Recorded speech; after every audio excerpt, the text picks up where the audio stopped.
Hello dear students, welcome back again. आज का topic है हमारा linear equation in two variable से रिलेटेड। और इस टॉपिक में हमारा एक आखिरी जो टॉपिक बचा हुआ था वो था बोट एंड स्ट्रीम से रिलेटेड प्रॉब्लम, क्योंकि मैंने इससे related linear equation two variable में इससे रिलेटेड क्वेश्चंस के बारे में हमने डिस्कशन नहीं किया था। तो आज के लेक्चर में हम लोग इसी से रिलेटेड चीज़ों के बारे में डिस्कशन करेंगे। तो सबसे पहले आप बोट और स्ट्रीम से रिलेटेड जब भी आप किसी भी प्रॉब्लम को सॉल्व करोगे तो उसमें आपको पहली चीज़ आपको ध्यान रखना है time is equal to distance divided by speed. ये आपको फार्मूला ध्यान रखना है। फर्स्ट फार्मूला बेस्ट मतलब इम्पोर्टेंट है, time is equal to distance divided by speed. और सेकेंड जो इम्पोर्टेंट फार्मूला है वो अप स्ट्रीम और डाउन स्ट्रीम से रिलेटेड है। तो पहले हम लोग बात करेंगे अप स्ट्रीम और डाउन स्ट्रीम क्या होता है। जैसे मान लीजिए कि ये हमारा एक नदी बह रहा है, ठीक है, रिवर है, ये फ्लो कर रहा है इधर, इस डायरेक्शन में मान लेते हैं, इधर की डायरेक्शन में फ्लो कर रहा है। अगर मान लेते हैं कोई डिस्टेंस बस ट्रेवल कर रहा है, तो ये जो अगर कोई स्ट्रीम की दिशा में इधर ही अगर जाना चाह रहा है तो उसका खुद का स्पीड, या मान के चलें कोई नाव वगैरह है, तो वो अगर वो जाना चाह रहा है तो ये जो फ्लो है, नदी का जो फ्लो है उसी डायरेक्शन में चलेगा। तो उसको हम लोग क्या बोलते हैं, डाउन स्ट्रीम बोलते हैं। क्या बोलते हैं, डाउन स्ट्रीम। माने नदी के धारा की दिशा में चलने को हम लोग क्या बोलते हैं, डाउन स्ट्रीम बोलते हैं।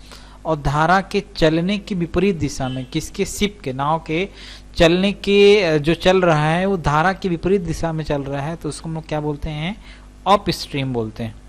ठीक है, अप स्ट्रीम क्यों, क्योंकि इसमें पावर ज़्यादा लगेगा, ज़्यादा ताकत लगाना पड़ेगा। और डाउन स्ट्रीम में क्या करना है, अगर कुछ वो अपना पावर यूज नहीं भी करता है तो इसका मतलब ये हुआ कि वो धारा के साथ चलता चला जाएगा।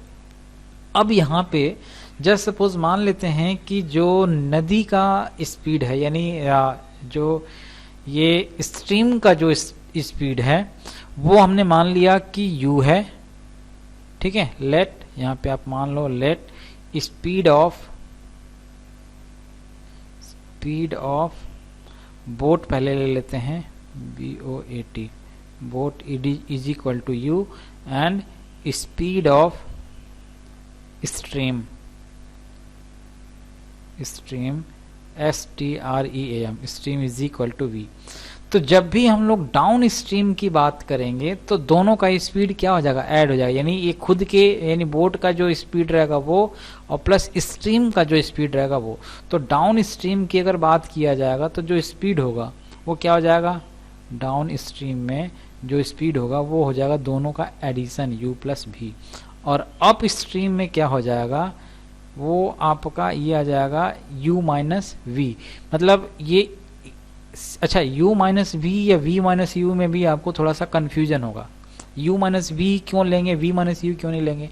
जब भी आप अप स्ट्रीम चलोगे तो अगर u का स्पीड ज़्यादा नहीं रहेगा तो इसका मतलब ये होगा कि वो बह जाएगा इसी के साथ। जैसे बाढ़ आता है ना, बाढ़ वगैरह, तो उसमें क्या होता है कि अगर किसी भी बोट का स्पीड स्ट्रीम से कम है तो वो उसी के फ्लो के साथ बहता चला जाएगा, ये आगे नहीं बढ़ पाएगा।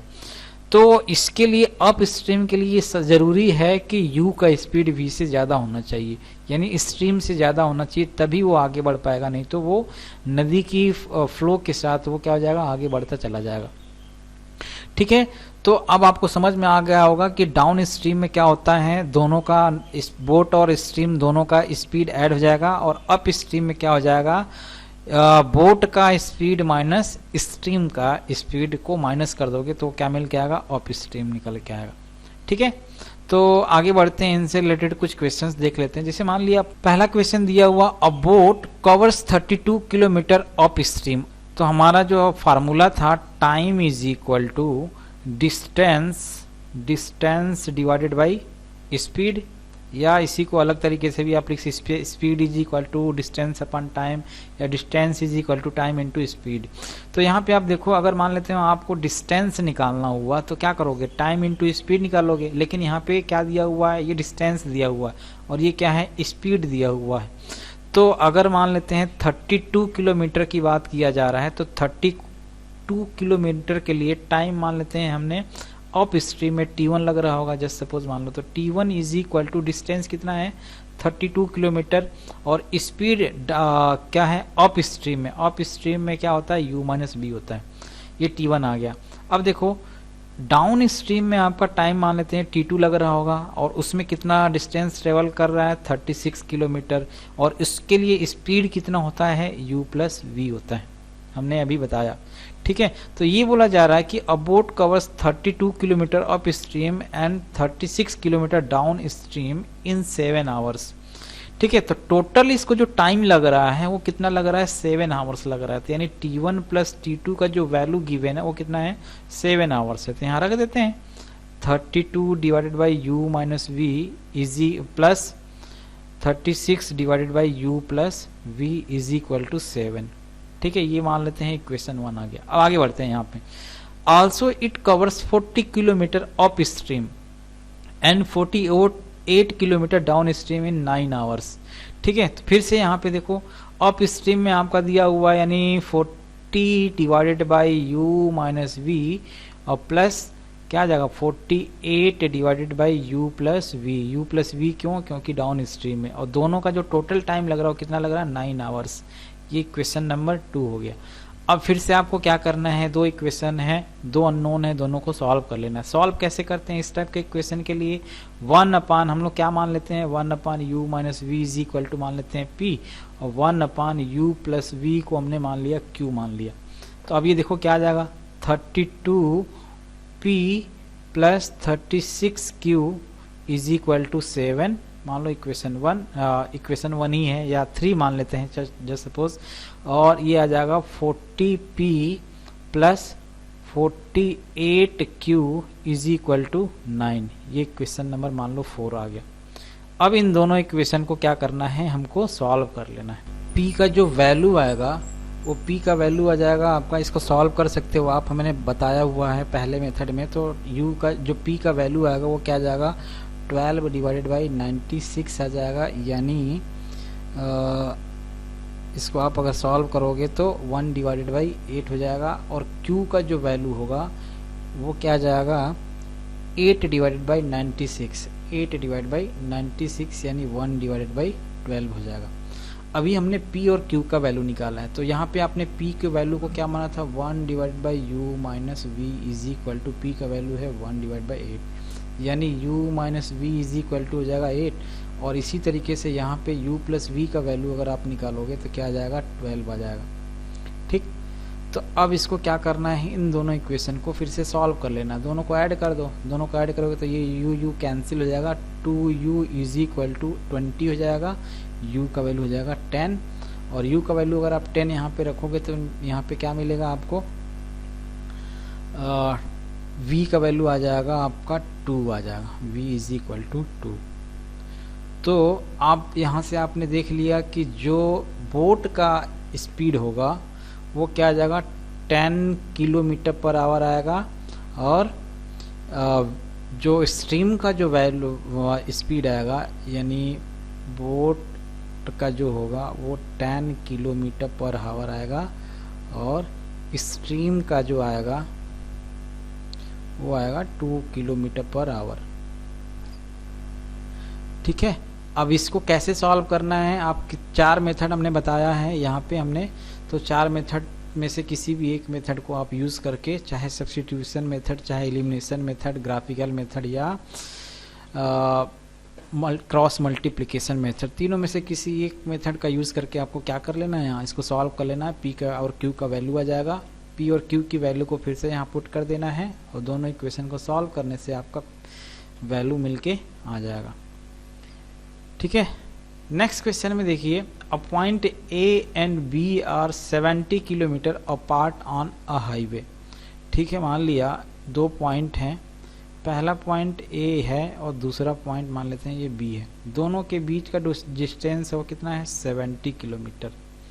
Apart on a car start from A and another car start from B simultaneously, दोनों कार एक साथ स्टार्ट करते हैं A और B से। If they travel in the same direction they meet in 7 hours, means यहाँ पे मान लें कहीं पॉइंट पे मिल रहे हैं दोनों मिल यहाँ पे आके मिलते हैं कितने घंटे में, 7 आवर्स में।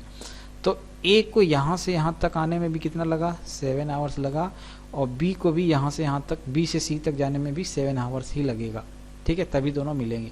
But if they travel towards each other they meet in 1 hours, ठीक है। मान लेते हैं दूसरा कंडीशन में यहाँ पे बनाते हैं, और ये और बी यहाँ है, अगर ये दोनों अपोजिट डायरेक्शन में चलते हैं तो मान लेते हैं यहाँ पे आके मिल रहे होंगे कहीं पी, चलो डी पॉइंट पे आके मिल रहे होंगे, ठीक है, इस पॉइंट को हमने डी मान लिया, तो यहाँ पे दोनों आकर के मिल रहे होंगे। तो क्या पूछा जा रहा है, find the speed of the 2 cars, ठीक है। मान लेते हैं पहले वाले कार ए का जो स्पीड है वो मान लेते हैं x है, और दूसरे वाले कार का यानी b का जो है स्पीड वो मान लेते हैं y डिवाइडेड बाई x, ठीक है। पहला ये हो गया। अब अगर b की बात करते हैं तो b से c तक भी इसको जाने में, b को c तक जाने में भी 7 आवर्स ही लग रहे हैं, और ये डिस्टेंस कितना ट्रेवल कर रहा है, bc, ठीक है। तो bc डिवाइडेड बाई y, इसका स्पीड कितना है, y है, ठीक। तो अगर मान लिया हम AC और BC की वैल्यू को मान लें यहाँ से अगर निकालते हैं तो AC क्या आ जाएगा, 7x आ जाएगा, और BC क्या आ जाएगा, BC is equal to 7y, ठीक। अब यहाँ से अगर आप ध्यान से देखो तो AC माइनस अगर मैं BC कर दूँ, AC माइनस BC कर दूँ तो इसका वैल्यू दिया हुआ है कितना है, 70 किलोमीटर, और AC माइनस BC का वैल्यू क्या है, 7x माइनस 7y। तो यहाँ से आपको एक इक्वेशन मिल गया, x minus y is equal to 10, divide कर दोगे अगर आप 7 से तो x minus y is equal to क्या आ जाएगा, 10 हो जाएगा, और ये है इक्वेशन नंबर 1, ठीक। अब देखिए, अब यहाँ पे क्या हो रहा है, इन दोनों के, अब ये दोनों यहाँ पे एक ही डायरेक्शन में चल रहे थे, अब ये दोनों यहाँ पे अपोजिट डायरेक्शन में चल रहे हैं। तो ये जो डी पॉइंट है, डी पॉइंट तक का जो डिस्टेंस है वो हमको नहीं पता, चलिए हम लोग निकालते हैं यहाँ से, लेकिन यहाँ से यहाँ तक ट्रेवल करने में इन दोनों को 1 घंटा लग रहा है यहाँ से यहाँ तक, ठीक है। तो 1 इज इक्वल टू AD, ये AD पॉइंट है, AD डिवाइडेड बाई x, और यहाँ पे भी 1 आ जाएगा, 1 is equal to BD divided by y। और अगर मान लो मैं AD का वैल्यू यहाँ से निकालूँ तो AD इज इक्वल टू क्या हो जाएगा, x, और यहाँ आ जाएगा BD इज इक्वल टू क्या हो जाएगा, y। तो अगर BD है ये, तो AD और BD को अगर आप ऐड करोगे, AD प्लस BD अगर आपने ऐड कर दिया तो इसका वैल्यू, AD और BD का वैल्यू कितना है, डिस्टेंस है ये 70, और 70 is equal to x plus y. ये है इक्वेशन नंबर 2। दोनों इक्वेशन को सॉल्व कर दिया, ये इक्वेशन 1 और equation 2। x plus y is equal to क्या है, यहाँ 70 है, और यहाँ है x minus y is equal to 10। Add कर देते हैं तो x y कैंसिल हो जाएगा, 2x इज इक्वल टू कितना आ जाएगा, 2x इज इक्वल टू हो जाएगा 80, तो x इज इक्वल टू 40 आ जाएगा। अब x इज इक्वल टू 40 आ गया तो y इज इक्वल टू क्या आ जाएगा, यहाँ से इस इक्वेशन में पुट कर दो तो y इज इक्वल टू हो जाएगा 30। तो मतलब ये हुआ कि जो x का स्पीड होगा वो 40 किलोमीटर पर आवर होगा, और y का जो स्पीड होगा वो 30 किलोमीटर पर आवर होगा। यही पूछा गया था। ठीक है, नेक्स्ट क्वेश्चन देखते हैं। अ sailor goes 8 kilometre down stream in 40 minutes and returns in 1 hours. Determine the speed of seller in still water and speed of the current. लिखा हुआ है कि अ सेलर डाउन स्ट्रीम का जो स्पीड है 40 kilometre down, a sailor goes 8 kilometre in downstream. तो downstream मतलब time is equal to distance 8 kilometre है, और डाउन स्ट्रीम में हमारा मान लो स्पीड है u प्लस वी है इन 40 मिनट्स। तो 40 डिवाइडेड बाई 60 कर लिया, हावर्स में लिख लेते हैं, ठीक है, हावर्स में। And returns in 1 hour. तो रिटर्न इन 1 आवर मतलब अप स्ट्रीम हो जाएगा। फिर इसका मतलब ये हुआ कि 8 किलोमीटर का ही डिस्टेंस कितने में ट्रेवल कर रहा है, 1 आवर्स में। ठीक है, तो इसको हम अभी थोड़ा सा सॉल्व कर लेते हैं। और यू और वी है क्या, speed of water and speed of current, या वाटर मतलब स्ट्रीम का बोल सकते हो। ठीक है, तो अब यहाँ से इसको हम लोग सॉल्व कर लेते हैं। इसको सॉल्व करोगे तो ये आ जाएगा 2/3 आ जाएगा। क्रॉस मल्टीप्लाई कर लो, क्रॉस मल्टीप्लाई करोगे तो 2u plus 2v is equal to 24, या u प्लस v इज इक्वल टू हो जाएगा 12, इक्वेशन नंबर 1। ठीक है, और यहाँ से u माइनस वी निकालोगे तो क्या आ जाएगा, 8 हो जाएगा। u प्लस वी और u माइनस वी आपको पता चल गया, इक्वेशन नंबर ये 2 है। और इक्वेशन नंबर 1 से आप इसको सॉल्व कर दो। ऐड करोगे तो कैंसिल हो जाएगा, यहाँ हो जाएगा 2u इज इक्वल टू 20, तो u इज इक्वल टू हो जाएगा 10। अब जब u का वैल्यू मिल गया 10 तो v का वैल्यू क्या आ जाएगा, यहाँ इक्वेशन नंबर इस वाले में पुट कर दो फर्स्ट वाले में, तो v का वैल्यू हो जाएगा 2। तो u और v मिल गया आपको क्या चीज़, 2 और 10। तो u क्या है, किलोमीटर पर आवर इन स्टिल वाटर, और v क्या हो जाएगा 2 किलोमीटर पर आवर इन करेंट। नेक्स्ट क्वेश्चन देखते हैं, थर्ड क्वेश्चन क्या दिया हुआ इसमें कि the boat goes 30 kilometre up stream and 44 kilometre down stream in 10 hours. तो ये सेम क्वेश्चन अभी हम लोग जो अभी किए थे वही वाला क्वेश्चन है, उसी टाइप से है। तो 30 किलोमीटर जा रहा है अप स्ट्रीम में, अप स्ट्रीम मतलब u माइनस वी, ठीक है, और प्लस एंड बोला जा रहा है। तो 44 किलोमीटर्स किस में जा रहा है, डाउन स्ट्रीम में। डाउन स्ट्रीम मतलब u प्लस वी, और टोटल जो टाइम लग रहा है वो कितना लग रहा है, 10 आवर्स, ठीक है। In 13 hours it can go 40 kilometre upstream, तो 40 divided by u minus v and 55 kilometre downstream u plus v is equal to कितना, 13 आवर्स में, ठीक है। Determine the speed of stream and that of the boat in still water. तो फिर आपको क्या करना है, u और v का वैल्यू यहाँ से फाइंड आउट करना है। तो मान लिया 1/u माइनस वी, फिर से वही काम करना है, 1/u minus we is equal to, मान लिया आपने p मान लिया, और 1/u प्लस v का वैल्यू आपने q मान लिया। तो ये जो इक्वेशन है वो कैसे बन जाएगा, कुछ ऐसे बन जाएगा, 30p plus 44q is equal to 10। या इसी को थोड़ा सा और आप सॉल्व कर सकते हो, 2 से डिवाइड कर देंगे तो ये हमारा आ जाएगा 15p plus 22q is equal to 5। ये इक्वेशन 1 आ गया। फिर से इसको आप देख लो, इक्वेशन नंबर इसको सॉल्व करेंगे तो 40p plus 55q is equal to 13, ये मान लो इक्वेशन नंबर 2 हो गया। तो अब हमको क्या करना है, इसको सॉल्व कर लेना है। इक्वेशन 1 और इक्वेशन 2 को सॉल्व करके p और q का वैल्यू पुट करना, निकाल लेना है, फाइंड आउट कर लेना है, और उसके बाद क्या करना है, यहाँ पे ये वाले में और ये वाले में रख देना है। फिर इसके बाद u और v का वैल्यू फाइंड आउट करना है, जो आएगा u और v का वैल्यू वही हमारा आंसर हो जाएगा। तो चलिए इसको मैं सॉल्व करके आपको दिखा देता हूँ। 15p है और यहाँ 40 है, ठीक है। तो कैसे करें इसको, मान लिया 15 में मल्टीप्लाई करेंगे तो 8 से मल्टीप्लाई कर दें ताकि 120 बन जाए। तो 120 यहाँ हो जाएगा 120p, और प्लस अब इसमें 3 से मल्टीप्लाई, ये इक्वेशन 1 में हमने किया किससे मल्टीप्लाई, 8 से मल्टीप्लाई किया। इक्वेशन 2 में हम 3 से मल्टीप्लाई कर देते हैं, तो 120p प्लस 55 110 और 165 हो जाएगा, यानी 15। माइनस कर देते हैं तो ये माइनस ये कैंसिल हो जाएगा, और इसको सॉल्व करेंगे तो यहाँ आ जाएगा 11q इज इक्वल टू 1, यहाँ भी माइनस हो जाएगा। तो q इज इक्वल टू क्या आ जाएगा, 1 डिवाइडेड बाई 11। अब जब q का वैल्यू मिल गया तो यहाँ रख दो कहीं भी, एक इक्वेशन में इस वाले में रख देते हैं।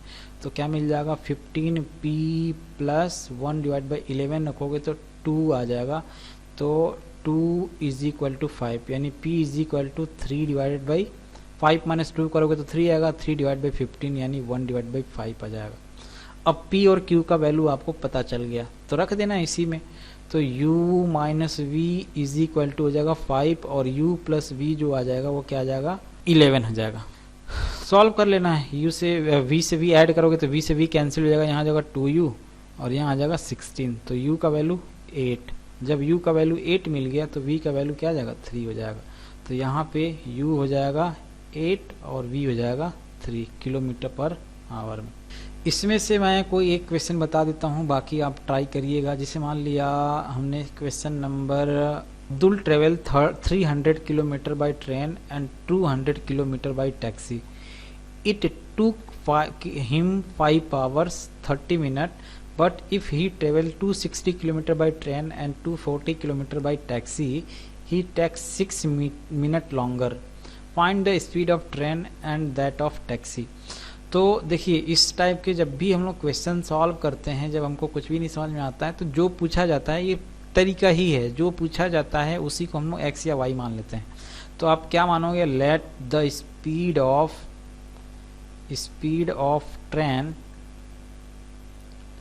is x and the speed of taxi is y। Time जो भी ट्रेन से डिस्टेंस ट्रेवल किया जा रहा है उसके लिए जो टाइम लगेगा वो क्या लगेगा, 300 डिवाइड बाई एक्स, क्योंकि 300 किलोमीटर ट्रेवल कर रहा है और स्पीड इसका कितना है, एक्स है। तो ये जो ट्रेन के द्वारा टाइम लगेगा ट्रेवल करने का वो है 300 डिवाइड बाई एक्स। और उसके बाद टैक्सी के द्वारा कितना डिस्टेंस ट्रेवल कर रहा है, 200, और इसके लिए टैक्सी का स्पीड कितना है, y। इन दोनों से ट्रेवल करने के बाद इसको टाइम कितना लग रहा है, 5 आवर और 30 मिनट। तो 30 मिनट को हमने चेंज कर लिया किस में, आवर्स में। तो 5 + 1/2 हो जाएगा, यानी 5 + 1/2 यानी 5 + 1/2 यानी 11/2 हो जाएगा। ये मान लो इक्वेशन नंबर 1 मान के चलो, ठीक है। अब सेकेंड में बोला जा रहा है कि if he travels 260 kilometre by 260 by x and 240 kilometres by taxi then it tooks 6 minute longer. तो इसी में आपको और ऐड कर देना है 6 मिनट लॉन्गर, मतलब इसमें आप ऐड करोगे तो कितना आ जाएगा, 30 मिनट था तो 36 मिनट हो जाएगा। तो 36 डिवाइड बाई 60 हो जाएगा। 6 से कैंसिल करोगे तो ये हो जाएगा 6 और ये 10 हो जाएगा, या इसको और कैंसिल करोगे तो आ जाएगा 3/5। तो 5 + 3/5 आ जाएगा। तो 25 और 3 28, 28 बटा में 5 हो जाएगा। तो यहाँ देखो आप, अब 1/x और 1/y को वही अब कुछ एक वेरिएबल मान लो, let 1/x = p and 1/y = q। तो आपका कुछ इक्वेशन अब ये ऐसे बन जाएगा, 300p + 200 q is equal to 11 divided by 2, and second equation will be 260 p plus 240 q is equal to 28 divided by 5। तो इन दोनों इक्वेशन को सॉल्व करोगे तो p का जो वैल्यू आएगा वो 1 डिवाइडेड बाई 100 आएगा, और q का वैल्यू सॉल्व करोगे तो 1 डिवाइडेड बाई 80 आएगा, ठीक है। तो अब p का वैल्यू यहाँ रख दो, तो p का वैल्यू यहाँ रखोगे तो x का वैल्यू क्या आ जाएगा, 100 आ जाएगा, और q का वैल्यू 80 आ जाएगा, 80 किलोमीटर पर आवर, ठीक है। चेक करना चाहते हो कि हमारा आंसर सही है कि नहीं है, तो आप किसी भी इक्वेशन में पुट करके चेक कर सकते हो कि हमारा आंसर सही है या गलत है। मान लो मैं इक्वेशन चेक करना चाहता हूँ कि हमारा इक्वेशन सही आया कि गलत आया, तो p का वैल्यू यहाँ रखोगे तो क्या आ जाएगा, 3 आ जाएगा, ठीक है। Just I am checking the answer that the answer is right or wrong, means p will be 300 into 1/100 means 3, and q will be 200 divided by 80, 200 divided by 80 means it will be 20 divided by 8 means 5 divided by 2। तो 3 + 5/2 यानी 6 और 2 3 6 5 11 बटा में 2 आ रहा है, ठीक है। Means this is the right answer. So the x will be 100 kilometre per hour and y will be 80 kilometre per hour for the speed of train and the speed of taxi, means 100 kilometre per hour and 80 kilometre per hour, ठीक है। तो बस ये हमारा linear equation इन 2 variable था। इससे हमने लगभग हर टाइप के इक्वेशन को कवर करने की कोशिश किया, और इसमें अगर आपको कहीं डाउट होता है या किसी और टॉपिक में आपको प्रॉब्लम हो रही है तो हमने हर टॉपिक को कवर नहीं किया है। तो आपको अगर किसी और टॉपिक में प्रॉब्लम हो रही है तो आप उसको मेरे को कमेंट सेक्शन में कमेंट करके बताइए कि हमको सर ये टॉपिक समझ में नहीं आ रहा है, इस टॉपिक का वीडियो बना दीजिए, तो मैं आपको उसके लिए लेकर के आ जाऊँगा, तुरंत बना दूंगा। तो तब तक के लिए thank you and have a nice day.